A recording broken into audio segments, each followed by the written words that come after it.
I mean, but are you ready to do this? I'm ready. I'm ready. This Let's is go. this is like it's for the fans. We've been dropping inside of inboxes, unsolicited in certain respects, and this is an opportunity for them to get to know us, right? Yeah, to see who we are, what we're about, why we are spamming them, and hoping that they're going to keep our content and get excited by it. I like the spam comment. All right, so what about this? I was thinking, have you heard of that thing? It was like, and I haven't seen the whole thing, and I usually stay off of like TikTok and these other things, but I've heard this whole like, we listen and we don't judge. And they like beat the table or something. They're like, we listen and we don't. Have you heard that? I've heard it, yeah. Okay, so here's the rules, and this is just like an icebreaker, but it's not like our icebreaker. It's like the audience's icebreaker. It's like for them to get to know us. So here's the rules. We have 5 questions. I might just delete that last question, by the way. But we have 5 questions. Neither one of us have traded these questions, and like I've gone deep on some of mine because I know it makes you nervous, and this is going to be great. And so here's what I was thinking. Rules are simple, 5 questions. We have not traded these questions ahead of time. And so that way the audience gets like real Alana and Ryan. How do you feel about that? I'm very nervous about it, but it's good. I like it. I like it. Okay. Who wants to go first? Do you just want to throw yours out there? We do 5 and 5 or 1 1 1 1. Yeah, we got it because it's like and we can't like ask the same question. So like if I get to one and it was on your list, or you get to one and it was on my list, then like we can't ask that. And like in real time, we need to figure out another one. Okay. All right. Do you want to go for? Who wants to go first? I'll ask. Go. Okay. What's your superpower as a founder, and what's your kryptonite? Ooh. Oh. You know, after you ask that question, I'm almost feeling bad now about the questions that I have, because these are like, your questions are professional in nature. They're pretty easy already, just the first one. And this is going to be good because like I'm going to talk all about business and things like that, and you're going to give us your your deep life secrets. Okay. I have some other ones. Okay. And these are my beliefs. So obviously, like people might have different perceptions if you've worked with me or if you know me. But like I believe my superpower is really about like bringing people together and inspiring, creating a vision, getting everybody aligned around that vision. I think all too often, like our names are associated with the brands that we produce. And so when we think about Talent Harbor, we think about Hunt a Killer, Run for Your Lives. Like the reality is, I've never been good at any of those things. I've never created an obstacle course race or the obstacles that went on that race. I've never created a murder mystery game. And I'm not really good at recruiting. And so like the superpower has always been, I have a big vision. I'm very ambitious. And there are other people that I can partner with to bring all of these things together. So that's what I would say, whatever that first question was, something about superpower. That's what I believe my superpower is. And then kryptonite, it's the details. I am terrible, absolutely terrible with details. And something I've been self-reflecting lately on this as well, which is like, I think I'm a bad manager because there's a big difference between like leading and managing. And managing is really about like task management, organization, Gantt charts, making sure the right work gets done, making sure it's allocated correctly, all of those different things. And then leading is really about setting a vision and making sure that everybody is crystal clear about what that vision is, setting the culture. I think I'm a really bad manager. And like, I'm just now discovering this 40 years into life. So anyhow, that's my answer. Is it acceptable? It's acceptable. It's okay. Acceptable. What is your favorite go-to snack? No. We are trading. We define these roles. We're trading. Oh, I thought you said I go all, then you go all. Okay. Oh, no, you go, I go. Okay, all right, cool. Okay. All right. It'll make it more interesting for the audience because that's what this is about. But now you know my question. It was something about a snack, and now I can think about it just a little bit. When you were growing up, what did you want to be? Oh, that's a good question. I had no idea growing up what I wanted to be. I always loved working with people. I always knew I wanted to do something people centric. My major in college was family studies. So I guess like I used that because now we have, 5 kids. And so I am an expert in the study of families. But really like I took that to go towards like family studies. I thought I might want to be like a social worker or something with people, but then I also wanted to make more money than social workers made, unfortunately. So I took that like family studies and HR type of things, and I went towards HR and then fell into recruiting, which was really like, I don't think I wanted to be a recruiter when I was growing up, but I knew I loved like doing things like with people, understanding people, working with people, and all of that. And I will say on that, when I got my first job as a recruiter right out of college, I was telling my dad, I got a job. I'm going to go get a job as a recruiter. And he goes, recruiters are the scum of the earth. That was his first response. And I was like, really? Like, I didn't realize that. And now being in the industry for 25 years, I realize why there's that perception that recruiters are the scum of the earth. And my goal is to break that, not be the scum of the earth. And I think I've done a pretty good job in that. I think you have too, because like you were the best recruiter that we ever used at Hunt a Killer, and like it showed. Like it was the care, it was the passion, it was the follow up, it was your process. There was like so many things, and you found the best talent. Like maybe we should get to that as well, because there's all those things that are kind of intangible. My question then was, what's your go-to like gluttonous favorite like snack on a busy day? What do you love? I don't know if this counts as a snack. And there's it is an unhealthy habit. And most of the time I try and create an environment in which these are not available, because if they're not available, then I don't drink them. But it got to a place where I was like drinking 10 of these a day. And this was also around the time that I was getting, I had AFib, atrial fibrillation. There's a whole story there as well.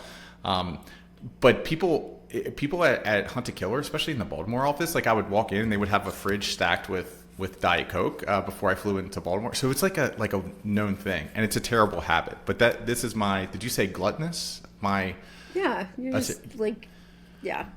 It's not a snack, but damn, it's a really bad habit. That's what I got. Yeah, you always do have a Diet Coke. It's true. I've noticed. Oh, okay. We just talked about this. You're a great recruiter. You are a fabulous recruiter. And that was a big reason that, like, one, we kept coming back to you at Hunt a Killer, and another reason that, a year and a couple months ago, like, you were the first person I called when I thought about like how archaic this industry is and things that we could do. What makes a recruiter great? Because you are a great recruiter. And so, like, what makes a recruiter great? Especially because you talked about the perception in the industry. My uncle had something similar. He told me about a year ago. Your father told you something many years ago. So what makes a great recruiter? Yeah.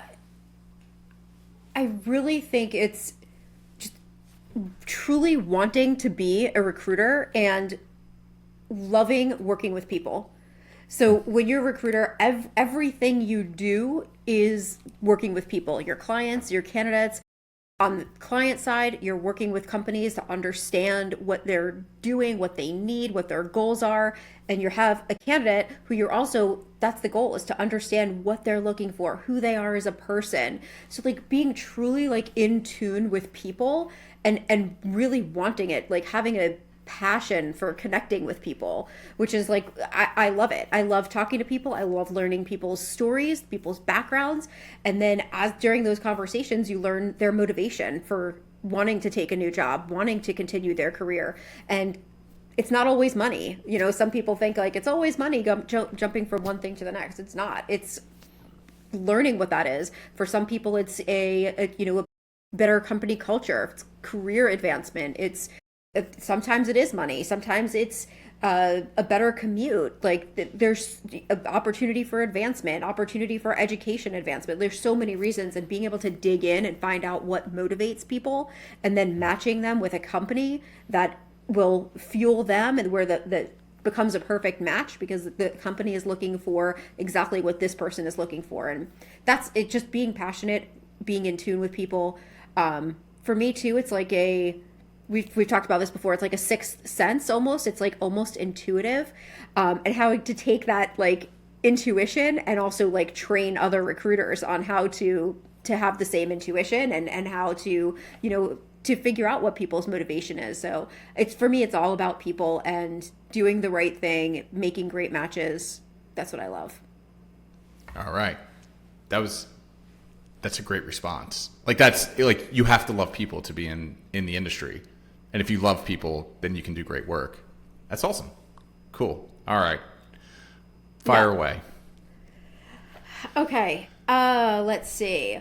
What is a myth about the recruiting industry that you would like to debunk once and for all?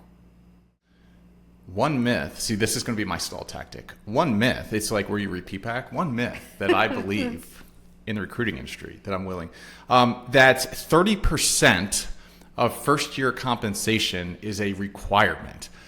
There's this whole notion of like, this is how we've done it in the past. There's like my biggest lesson learned from this industry is how antiquated. I was doing some research on business models inside of this industry, and the reality is we're talking the 1950s, 1960s is when this percentage of compensation plan was first introduced as a business model. And the reason is, like, we were just after the World Wars, and people were looking for jobs, and then there was these connectors. And so just like bankers and other people that charge success fees or certain percentages, like that's the type of business model that was adopted. To think we sit here 60, 70 years later, and we're still using this antiquated model when technology, processes, systems, sourcing method, everything has evolved and changed. But for some reason, we're still trying to, or they, not us, they are still trying to justify that, hiring $150,000 candidate is worth $45,000 makes zero sense to me. Anyhow, thank you for the platform there. I already had it out of the gate. I was just using a stall tactic because I thought it was funny. But that's like the biggest myth, is that recruiting is worth 30% of compensation. It is not. There's more efficient ways to do it. And that's what we're doing, making expert recruiting accessible. Love it and agree that is what we're doing. And our clients love it. They do. They do. Okay. Oh, this is a good one. This is going to be a bit of a curveball. This is going to be a bit of a curveball. All right. And just remember the tactics that I used, right? Just what is what's one thing that you wish you could take back from your 20s? So thinking back to your 20s, what's one thing? What's one thing you wish you could take back? Oh, goodness gracious.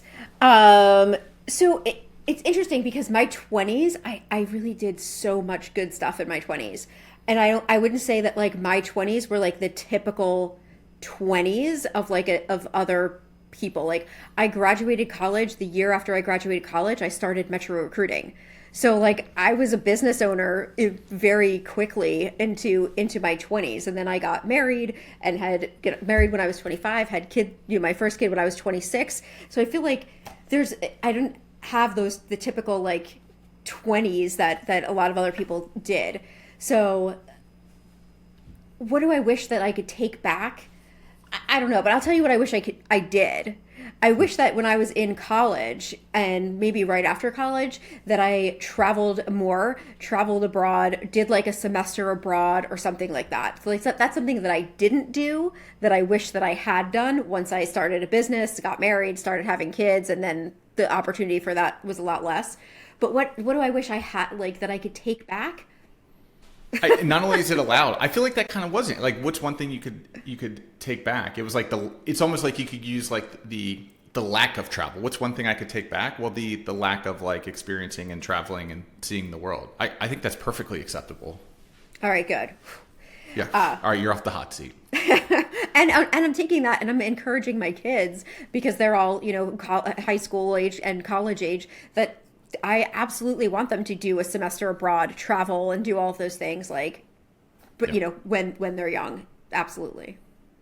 I say the same thing constantly. I realize we're supposed to have like a short clip for this newsletter that we have going out, but I feel the same way. And like I tell my kids, 20s is for like exploration, failing, loving, living, travel. Like do everything in your 20s, because like when you get to your 30s, like you've done it all. So now you can start to, you say like, actually like this and this and this. You start to put those pieces together, at least in my view, in your 30s. So Yeah. love your response there. Yeah, absolutely. What actor would you have play you in a movie? Ryan Reynolds, 100% Ryan Reynolds. Like that's not even a question. That's just like immediately I want Ryan Reynolds to play me. Yeah, in my biography that they'll do in 100 years. That actually works out really well because I'll take Blake Lively and then they could do it as like a joint project. So it'll be fine. This is great. I didn't have to ask you that question. You had yours ready to go. Well, it just I love Blake Lively. She's absolutely gorgeous. So I will take her. Yeah. Okay, there it is. There it is. Well, Yeah. give us like a couple more years doing this whole thing, and like they're gonna be making documentaries. Okay, all right. Let's go with this one. That's a softball. You know what? I'll go with this one. What is the most challenging part about working with me? We listen and we don't keep going. Okay, let's think about this. I really do, and I think when we were doing our like annual meeting this year and figuring out like what works and what doesn't work, one of the things that we said like works was our partnership, because when we went into it, it was, we knew each other by, you were a client, I was a recruiter, so we had worked together, we kind of understood each other, but you don't really know until we started working together every day, like, does this work or does this not work? And I think we work very well together. And that was like, that's great because, we kind of thought that, but we didn't really know until we did it. But what's the most difficult part about working with you? I wouldn't say it's difficult, but I think like you are a true visionary, like to the core, like that's just who you are. And I think I am I'm not as much of a visionary as you are. So sometimes like you have big ideas and then me trying to figure out like, how do we manage these? How do we figure them out? How do we put them into play? Or how do we say, like we did today, you know what? This is something that we're not going to do right now. And not like in a bad way. This is a conversation that we have together, but figuring out like there's a lot of ideas and just making sure that we're focused on the ones that are going to be the most important and grow the business in a way that we can sustain and a way that makes the most sense. And then in the future, have opportunities for more big ideas, but kind of taking your big ideas and picking the best ones to implement. I loved what you did, because now that you said that, there's actually over the last 24 hours, like we've stopped doing two things, or we've said no to two things. Like that's pretty awesome. That's pretty awesome. Cause Sean, do you remember Sean McGehee from, Yeah. Of course, you know, Sean. Yeah. One thing he used to always harp on is he was like, some of the most valuable things that we can discuss and decide on are the things that we're not going to do. And he would always bring that up in like quarterly sessions and things like that. And it's true. Like some of the most powerful stuff is like getting stuff that's meaningless out of the way so that you can focus on what it is you need to focus. So, all right. Thank you. That's an acceptable response, and ball's in your court. All right. What's one question you think that every company should ask during an interview? That's a hard one because you're not really a recruiter and in the interview process, but Sell me this pen. No, let me I'm gonna try and back into this one, and I don't know if I'm gonna be able to make the turn. But what I find is the most valuable thing about bringing people through the door is how do they think. It's not about their resume. It's not about like those things are important. I'm not diminishing but that's standard, right? Like you don't even talk to the people that don't meet those kind of benchmarks or requirements out of the gate. Like you can look at a resume and say this person was at the same size, similar growth trajectory, similar industry, same job title, took them from here to here. Like you can look at a resume and decide like, is this human, qualified to start this interview process? And like I find that it's all about trying to predict the behaviors, and so you want to understand what makes someone tick. And I don't think I'm gonna be able to back into this one, and so maybe I'll drop it in the comments when we eventually post this to YouTube or something. But the whole idea of like asking questions that are behavioral in nature, and so and we do some of that here at Talent Harbor. So obviously I understand like our core interview process. And so things like, what are the 3 values that you think every team needs to be successful, and, starting to back those into your own core values. Ours, with a heavy focus on giving, go-givers. And so, what is go-giving or what does giving mean to you? It's a great question. I don't have a specific one outside of the ones that we ask. That said, I feel like the best questions asked in interviews are the ones that start to pull out the behaviors, that start to pull out, you said this earlier, start to pull out the motivations. Why does someone want the job, and how are they going to operate in that position? So hopefully that qualifies. Yeah. I think that answer makes total sense and qualifies. It's not a specific question as I worded it, so -1 point for that. But your point is come across. It's important to also figure out and understand the person, how they think, what they're like, how they're motivated, and more behavioral culture fit. Because checking off experience is just checking the boxes, but really figuring out if they're going to be a culture fit for the company and how the company thinks is key. Yeah. Okay. I'll definitely drop that one in the comments. And I think this is the last round. So I only have one more, and then I think this is it. Yeah. All right. And you can take a deep breath, because this one's a softball. What are you most excited about today? And it doesn't have to be business. It can be anything. It can be business. It can be personal. It doesn't matter. But just what are you most excited about today? That's a great question. I'm excited about first, I'll tell you what I'm not excited about. I'm not excited about my shoulder surgery next week. So that's yes. What I'm not excited about. I'm excited, just really it is like professional. Like I'm excited to see where we go. I'm so excited every day, like happy to come to work, be able to work on this company, know that we're doing great things, know that we have great clients, we're working with great candidates, we have great recruiters, we have a great marketing team, we have a great team, and just kind of keeping that momentum going. Like it's exciting. I can't wait to see where we go. Nailed it out of the park, lobbed it, knocked it out. All right. Well, hopefully that this conversation, what was really interesting is how our questions kind of tie back to what we're doing today and all of these other things. You would have almost thought that we did trade these questions in advance, and we didn't. No, we didn't.